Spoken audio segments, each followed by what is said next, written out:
Арабаңыздар, сақ бололу. Борбор қалада 2 мектептен окуучуларынан коронавирус аныкталып, алар кайрадан аралыктан окуй турган болушту.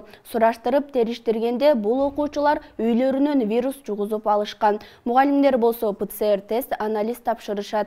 Мэрия эгер үйдө коронавируска чалдыккандар болсо, тез арада мектепке кабар берип, баланы бардык текшерүүдөн өткөрүүнү талап кылды. 5 башка ооруканада дарыланган 1,5 миңден ашык бейтап атайын изилдөөгө алынган. Анын ичинде 31% азиаттар, 20% афроамерикалыктар, 40% европалыктар болгон.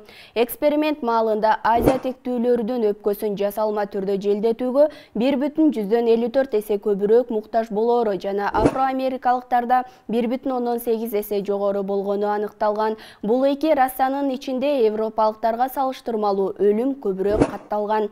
Иликтөө учурунда 1 айдан кийин оорулуулардын ичинен 29% каза болгон. Окумуштуулар бул айырманы аныкташканы менен анын себептерин аныкташа элек.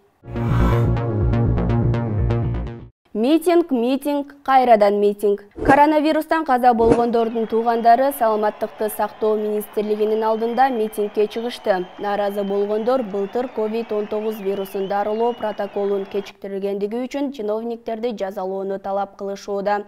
Чогулгандар министрдин орун басары Мамадин Каратаев менен башкы пульмонолог Талант Сооронбаевдин жоопкерчилигин караш керек деп эсептешет. Митингчилердин плакаттарында медицинадагы уурулар деген өңдөгү жазуулар жана экс-министр Космосбек Чолпонбаевдин сүрөтү түшүрүлгөн. Экс-саламаттыкты сактоо министри 15 сентябрда кармалган. Ага шалаакылык жана кызмат абалынан кыянаттык менен пайдаланган деген айып тагылган. Жакында ал 15 мартка чейин үй камагына чыгарылды. Ал эми Россияда митингке чыккандар сабалып таркатылган. Бул боюнча оюн билдирген АКШ элчилигин орус бийлиги күнөөлөп келет. 23 январда Орусиянын баш калаасы Москва жана башка ондогон шаарларда оппозициячыл саясатчы Алексей Навальныйдын абактан бошотулушун талап кылган нааразычылык жыйындар өткөн.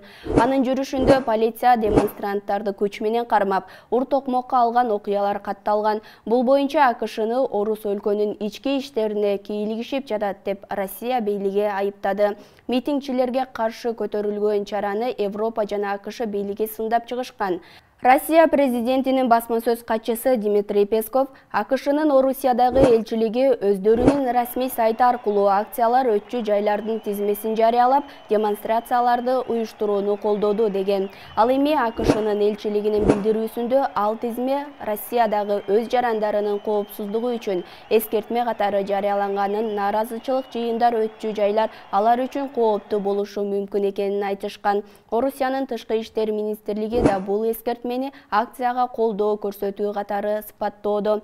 Көз карандысыз уюмдардын билдирүүсү боюнча ошол нааразычылык акциялар өлкө боюнча 3400дөй адам кармалган. Дагы бир нааразычылык жер үй кенин казган компанияга элдин нааразычылыгы күч алууда. Жер үй кени иштейт дегенден тарта жергиликтүү тургундардан турган элдик комиссия түзүлгөн. Ал комиссия мүчөлөрү Талас Дубанындагы жер үй алтын кенин иштеткен. Альянс алтын компаниясы алып келген словениялык Сенсер Групп компаниясынын калдык сактоочу жайдын бүтүндүгүн текшерүү боюнча жыйынга катышып, бир топ дооматтарды айтышкан. Жыйынга ММК өкүлдөрү, айылдык кеңеш депутаттары, активисттер да катышкан. Негизги 3 көйгөйлүү маселенин текерегинде сүйлөшкөн.